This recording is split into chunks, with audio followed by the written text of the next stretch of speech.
Welcome to VRK news. సర్వరోగాలకు కారణం మన గట్. సో మన గట్‌ని మనం కాపాడుకోగలిగితే గన మనకి ఏ రోగం రాకుండా చూసుకోవచ్చు అని చెప్పేసి అంటున్నారు అవితా చిలుకూరి గారు. న్యూట్రిషనిస్ట్ అండ్ డైటీషియన్ అండి. సో మేడం ద్వారా అసలు మన గట్‌ని ఎలా కాపాడుకోవాలి? ఎలాంటి ఫుడ్ తీసుకోవాలి? మన గట్‌ని కాపాడుకుంటే ఏం చేయాలి? విషయాలు మేడం ద్వారా తెలుసు. నమస్తే. నమస్తే. మేడం గట్ సర్వరోగాలను మనకు రాకుండా మనం ఆరోగ్యవంతులుగా ఉండాలంటే గట్‌ని అయితే కాపాడుకోవాలి. సో ఈ గట్‌ను కాపాడుకోలేక చాలా మంది రకరకాల ఫుడ్స్ తీసుకుంటూ గట్‌ను పాడు చేసుకొని అన్ని రకాల వ్యాధుల బారిన పడతా ఉన్నారు. బట్ మన ప్రేక్షకులకి ఈ రోజు మీరు చెప్పబోయే విషయాలు రెగ్యులర్ గా పాటిస్తూ ఆరోగ్యవంతులుగా ఉంటారని చెప్పేసి ఆశిస్తున్నాను మేడం. గట్‌ని కాపాడుకోవాలంటే ఏం చేయాలి ఫస్ట్? ఇప్పుడు మీరన్నట్టు గట్ ఈజ్ వెరీ ఇంపార్టెంట్. మనకి ఇమ్యూనిటీ మొత్తం డిపెండ్ అయ్యేది గట్ పైనే. మన గట్ హెల్త్ బాలేదంటే మనకి అన్ని రకాల డిసీజెస్ అనేవి వస్తాయి. కామన్ కోల్డ్ నుంచి స్టార్ట్ చేస్తే మనకి స్టమక్ అసిడిటీ, బ్లోటింగ్, కాన్‌స్టిపేషన్ అన్ని ఇష్యూస్ అన్నీ గట్‌తోనే వస్తాయి. ఓకే. ఇప్పుడు మనకి ఇది గట్ హెల్త్ బాగుండాలి అంటే మనం ఏం తినాలి, ఏం తినకూడదు అనేది చాలా ఇంపార్టెంట్. ఓకే. ఇప్పుడు అందరూ చాలామంది గూడా గట్ హెల్త్‌తోనే ఇష్యూస్ చాలా వస్తున్నాయి. వాళ్ళకి ఊరికే లైక్ కొంచెం తిన్నాకని ఇమ్యూనిటీ ఉండకపోవడం వల్ల స్టమక్ ఇన్ఫెక్షన్స్ కానీ, లేకపోతే ఇమ్యూనిటీ లేకపోవడం కానీ, ఇవన్నీ గట్ హెల్త్ బాగుండకపోవడం వల్లే వస్తున్నాయి. ఓకే. గట్‌లో ఇన్‌ఫ్లమేషన్ ఉండడం వల్ల, ఇవన్నీ ఉండడం వల్లే వస్తున్నాయి. మేడం యాక్చువల్లీ గట్ మనం ఫుడ్ కరెక్ట్ గా తీసుకుంటాం. బట్ మనకు బాడీలో వచ్చేసి గుడ్ బ్యాక్టీరియా అండ్ బ్యాక్టీరియా అని చెప్పేసి రెండు ఉంటాయి.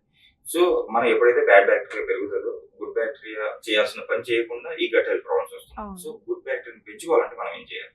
మీరన్నట్టు గుడ్ బ్యాక్టీరియా, బ్యాడ్ బ్యాక్టీరియా అనేది గట్ మైక్రోబయోమ్ అనేది ఒకటి ఉంటుంది. ఓకే. దాంట్లో మనకి గుడ్ బ్యాక్టీరియా ఏదైతే ఉంటుందో దాన్ని ప్రోబయోటిక్స్‌గా క్యారెక్టరైజ్ చేస్తాము. మనకి ప్రోబయోటిక్స్ అనేవి ఎక్కువగా ఉన్నప్పుడు, సఫిషియెంట్‌గా ఉన్నప్పుడు గట్‌లో మనకి ఇన్ఫెక్షన్ కానీ, బ్యాడ్ బ్యాక్టీరియా కానీ ఏమైనా వచ్చినా కానీ అది ఫైట్ చేసి మనకి హెల్ప్ చేస్తుంది. ప్రొటెక్షన్ ఇస్తుంది. ఓకే. ఇప్పుడు మనకి ప్రోబయోటిక్స్ అనేవి ప్రాపర్‌గా ఉండకపోవడం వల్ల గట్ హెల్త్ అనేది గట్ మైక్రోబయోమ్ డిస్టర్బ్ అయిపోతుంది మొత్తం. ఓకే. ఇప్పుడు మనం జస్ట్ ఈ ప్రోబయోటిక్స్ పైన కాన్సంట్రేట్ చేసి ప్రోబయోటిక్స్ వచ్చే ఫుడే తీసుకోవడం కాకుండా, ఓకే. ఇప్పుడు మనకి మొత్తం గట్ హెల్త్ అస్సలు బాలేదు అన్నటువంటి వాళ్ళకి ఈ ప్రోబయోటిక్స్ అనేవి మనం ఇస్తాం స్టార్టింగ్‌లో ఓకే. ఇంప్రూవ్ అవ్వడానికి.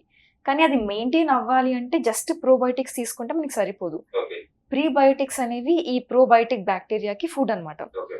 ఈ ప్రీబయోటిక్స్ కూడా తీసుకోవడం మనకి చాలా ఇంపార్టెంట్. ఆ గట్ మైక్రోబయోమ్ ఇంటిగ్రిటీ మెయింటైన్ అవ్వాలి అంటే. ఓకే. మనకి ప్రోబయోటిక్స్ తెలిసినట్టు అందరికి చాలా మందికి తెలిసే ఉంటుంది. ఈ బటర్ మిల్క్‌లో కానీ, కర్డ్‌లో కానీ, యోగర్ట్స్, గ్రీక్ యోగర్ట్స్, మళ్ళీ మనకి ఇట్లాంటి చద్దన్నము, ఫెర్మెంటెడ్ ఫుడ్‌లో మనకి ఇడ్లీ కానీ, అంటే ఫెర్మెంటెడ్ ఫుడ్‌లో మనకి ప్రోబయోటిక్స్ బాగా ఎక్కువగా దొరుకుతాయి. ఓకే. అది బాగా అందరికీ తెలిసిన విషయమే. కానీ ప్రీబయోటిక్స్ అనేవి కూడా మనకి చాలా ఇంపార్టెంట్. ఓకే. దీనికి మళ్ళీ మనకి ఎలా అంటే వెజిటేరియన్ ఫైబర్ ఏదైతే ఉంటుందో సాల్యుబుల్ ఫైబర్, ఫ్రూట్స్ కానీ, వెజిటబుల్స్ కానీ, బీన్స్, ఓకే. నట్స్ ఇలాంటి వాటిలో మనకి ప్రీబయోటిక్స్ అనేవి ఎక్కువగా ఉంటాయి. Okay. Soluble fibre. ఈ హోల్ గ్రెయిన్స్ ఇలాంటివన్నీ తీసుకోవడం వల్ల ప్రీబయోటిక్ కూడా మనకు వస్తుంది. ఓకే. దాంతో పాటు మనకి అది మనం ఇంక్లూడ్ చేసుకోవడం వల్ల మనకి ప్రోబయోటిక్ హెల్త్ కూడా ఇంప్రూవ్ అవ్వడం వల్ల గట్ మైక్రోబయోమ్ డిస్టర్బ్ అవ్వకుండా ఉంటుంది. ఓకే. ఇది మనం మెయింటైన్ చేసుకుంటే మనకి గట్ హెల్త్ ఇష్యూస్ రాకుండా ఉంటాయి. మేడం కొంతమంది ఏం చేస్తారంటే బయట జంక్ ఫుడ్స్ ఇలాంటివన్నీ తీసుకుంటా ఉంటారు. ఈ గట్‌ని సరిగ్గా కాపాడుకోలేరు. సో తర్వాత ఫ్యూచర్ లో వచ్చేసి ఎన్ని రోజులకు అంటే కొంతమంది కొలన్ క్యాన్సర్లు కూడా వస్తాయి. అవును. సో ఈ క్యాన్సర్ బారిన పడేదానికి ఎంత టైం పట్టొచ్చు? వాళ్ళు ఇలాగే రెగ్యులర్ గా ఇలాంటి హ్యాబిట్స్ లైఫ్ స్టైల్ మార్చుకోకుండా ఉంటాయి. ఇప్పుడు మీరన్నట్టు బయట ఫుడ్ అవి ఎక్కువ తింటే ఆర్టిఫిషియల్ ప్రిజర్వేటివ్స్ కావచ్చు, ఆర్టిఫిషియల్ కలర్స్ కావచ్చు, అవన్నీ బయట ఫుడ్‌లో ఎక్కువగా వేస్తారు. ఈవెన్ డీప్ ఫ్రైడ్ ఆయిల్ కూడా వాళ్ళు రీయూజ్డ్ ఆయిల్స్ అవన్నీ వాడుతూ ఉంటారు కాబట్టి, ఓకే. వీళ్ళు ఇవి ఎక్కువ తింటూ ఉంటే లైక్ ఓవర్ ఏ పీరియడ్ వాళ్ళకి ఇన్‌ఫ్లమేషన్ అనేది ఎక్కువైపోతుంది ఓకే. గట్‌లో. మీరన్నట్టు కొలాన్ క్యాన్సర్స్ ఇవన్నీ ఇన్‌ఫ్లమేషన్ అవ్వడం వల్ల వస్తుంది. గట్ ఇన్‌ఫ్లమేషన్ అవుతే మనకి కొలాన్ కానీ, ఈ పార్ట్స్ ఏమైనా ఇన్‌ఫ్లమేషన్ అవుతే మనకి క్యాన్సర్ వస్తుంది. ఓకే. ఎక్కువ ఓవర్ ఏ పీరియడ్ అయిపోతే. ఓకే. అది మనకి రాకుండా ఉండాలి అంటే యాంటీ ఇన్‌ఫ్లమేటరీ ఫుడ్ కూడా మనం తీసుకోవాలి. ఓకే. యాంటీ ఇన్‌ఫ్లమేటరీ ఫుడ్ అంటే మనకి మళ్ళీ వెల్లుల్లి కానీ, అల్లం కానీ, ఓకే. ఇలాంటివి ఇవన్నీ మన నిమ్మకాయ ఇంట్లో దొరికేటివి కదా మేడం. ఈజీగా అవును. తినొచ్చు. ఈజీగా తీసుకోవచ్చు. కానీ ఎవరు అది కాన్సంట్రేట్ చేయట్లేదు. Yes, ma'am. పక్కన పడేశారు. Yes. బయట ఫుడ్‌కే ఎక్కువ ఇంపార్టెన్స్ ఇస్తున్నారు.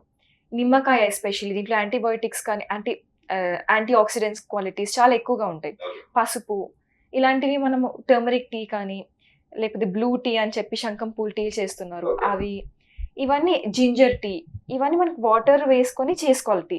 దాంట్లో మిల్క్ యాడ్ చేస్తే మనకి మళ్ళీ దాని ప్రాపర్టీస్ చేంజ్ అయిపోతాయి కాబట్టి వాటర్‌లో ఇవన్నీ వేసుకొని బాయిల్ చేసుకొని టీ చేసుకొని తాగితే మనకి గట్ హెల్త్ అనేది మంచిగా ప్రొటెక్ట్ అవుతుంది. ఇన్‌ఫ్లమేషన్ అవ్వకుండా ఉంటది. ఇప్పుడు మనకి ఇన్‌ఫ్లమేషన్ అవ్వలేదు అంటే క్యాన్సర్స్ అవన్నీ రాకుండా ఉంటాయి ఆబ్వియస్‌గా. కానీ ఒక మంచి రెమెడీ అని చెప్పాలి మేడం. అంటే మనం ఎప్పుడైతే పాలేస్తామో దాని ఎఫెక్ట్ అయితే వెళ్ళిపోతాయి. సో అవును. నార్మల్ మిల్క్ అట్లాగే ప్లీజ్. వాటర్‌లో వేసుకొని తాగాలి. అవును. మన ప్రేక్షకులు కూడా ఇది చాలా బాగా నచ్చుతది మేడం కంపల్సరీ. ఇంకొకటి ఈ కొలన్ క్యాన్సర్స్ వదిలేస్తే మనము యాక్చువల్ మన గట్ బాగాలేకపోతే వెయిట్ ఎక్కువగా అయిపోతాం మేడం చాలా. అవును. సో దీన్ని అడ్జస్ట్ చేస్తే ఎంతవరకు కరెక్ట్ అంటది? ఇప్పుడు మనకి చాలా మంది ఒక పీరియడ్ ఆఫ్ టైమ్ వరకి లైఫ్ టైమ్‌లో కూడా వాళ్ళు కొన్ని ఇయర్స్ పాటుగా హెల్తీగా తింటూ ఉంటారు. ఓకే. ఓన్లీ హెల్తీ ఫుడ్ తింటారు. బయట ఫుడ్ ఇవేవి ప్రాసెస్డ్ ఏమి తినకుండా ఓన్లీ ప్యూర్ హెల్తీగా తింటూ ఉంటారు. వాళ్ళకి గట్ హెల్త్ అవన్నీ బావుంటాయి. కానీ ఒకటేసారి సడెన్‌గా వాళ్ళు ప్రాసెస్డ్ ఫుడ్ కానీ, చిప్స్ కానీ, ఓకే. ఏమన్నా ఇట్లా బయట స్వీట్ షాప్స్‌లో దొరికేవి ఫ్రైడ్ ఐటెమ్స్, బయట ఫుడ్ తినడం సడెన్‌గా స్టార్ట్ చేశారనుకోండి, వెయిట్ ఫుల్ గెయిన్ అయిపోతారు వాళ్ళు. ఓకే. ఎందుకు అంటే మనం గట్ మైక్రోబయోమ్‌కి అది అలవాటు లేదు. ఓకే. సో, అది డైజెషన్ కానీ ఇవన్నీ దానికి కొత్తగా ఉంటది. ఓకే. అవన్నీ ప్రాసెస్ అవ్వడం కష్టమవుతది కాబట్టి వాళ్ళు అలాంటి ఫుడ్ తీసుకోవడం వల్ల వెయిట్ గెయిన్ అయిపోతారు. ఓకే. సో, మనం ఎప్పుడైనా కానీ మనము ఏది తిన్నా లిమిట్‌లో తినాలి. ఓకే. అవాయిడ్ చేయాల్సిన ఫుడ్ అంటూ టోటల్‌గా అవాయిడ్ చేయకూడదు. ఓకే. కొంచెం అది కూడా తినాలి. కానీ లిమిట్‌లో తినాలి. లైక్ చిప్స్ కానీ ఏమైనా తిన్నా కానీ లిమిట్‌లో తినాలి. ఓకే. అది మనం ఎక్కువ తినేసి హెల్తీ ఫుడ్ తక్కువ తినడం వల్ల మనకి ఇష్యూస్ వస్తాయి డెఫినెట్‌గా. ఓకే. కానీ హెల్తీ ఫుడ్ ఎక్కువ తిని మనము ఈ ప్రాసెస్డ్ ఫుడ్ ఇవి తక్కువ చేసుకొని లిమిట్‌లో తినాలి ఎప్పుడైనా కానీ. ఓకే. తింటే గట్ హెల్త్ అనేది మనకి బ్యాలెన్స్ అవుతుంది. ఈవెన్ వెయిట్ గెయిన్ అవ్వకుండా ఉంటారప్పుడు. ఓకే. తొందరగా ఏమన్నా బయట ఫుడ్ తిన్నా ఏమైనా కానీ వెయిట్ గెయిన్ అవ్వకుండా ఉంటారు. మేడం ఏ సిట్యుయేషన్‌లో ఫైల్స్, ఫిస్ట్ లాంటి ప్రాబ్లమ్స్ వచ్చే అవకాశం ఉంది? ఇది మనకి కాన్‌స్టిపేషన్ లెవెల్స్ అవన్నీ ఎక్కువగా అయిపోయినప్పుడు ఇలాంటి ఇష్యూస్ అన్నీ అగ్రివేట్ అవుతాయి. ఓకే. స్టేజ్ 2, స్టేజ్ 3 ఇవన్నీ అవుతూ ఉంటాయి. గ్యాస్ట్రో ఇంటెస్టినల్ ఇష్యూసే అవుతాయి ఇవన్నీ మళ్ళీ మనకి. మనకి ఇవన్నీ రాకుండా ఉండాలి అంటే కూడా మనకి ఇన్‌ఫ్లమేషన్ కానీ, దానికి వేరే రీజన్స్ కూడా ఉంటాయి రావడానికి. కానీ ఇది వన్ ఆఫ్ ది రీజన్ అని చెప్పొచ్చు. ఓకే. అంటే మన గట్ బాలేకపోవడం one of the reason. One of the reasons అవుతుంది. ఇన్ కేస్ అంటే ఎలాంటి ఫుడ్ తీసుకుంటే ఏదైతే కాంప్లికేషన్ ఉన్నాయో ఆ కాంప్లికేషన్ పోగొట్టుకోవడానికి సో మీరు చెప్పిన ఎలాంటి ఫుడ్ తీసుకోవాలి ఫైల్స్ కానీ ఫిస్ట్ కానీ తగ్గించుకోవడానికి? అలాంటి వాళ్ళకి అప్పుడు మళ్ళీ మెడికేషన్స్ అవి ఉంటాయి కాబట్టి ఇంటర్ఫియర్ అవ్వకుండా వాళ్ళకి ప్రాబ్లమ్ అవ్వకుండా అప్పుడు కొంచెం లో ఫైబర్ ఫుడ్ అవన్నీ రికమెండ్ చేస్తాము. ఓకే. కానీ దానికి ముందు మనం అది కాపాడుకుంటే బెటర్. అవ్వకుండా ఆ స్టేజ్ వరకు వెళ్ళకుండా మనం ముందరే హెల్త్ కాపాడుకుంటూ వస్తే మనకు ఆ స్టేజ్ రాదు. మేడం ఈ రోజు మన ప్రేక్షకులకి గట్ గురించి చాలా చక్కటి సమాధానాలు అయితే చెప్పారు. షూర్ గా మీరు చెప్పిన ప్రేక్షకులు చేస్తే ఆరోగ్యవంతులుగా ఉంటారని చెప్పి ఆశిద్దాం. Thank you.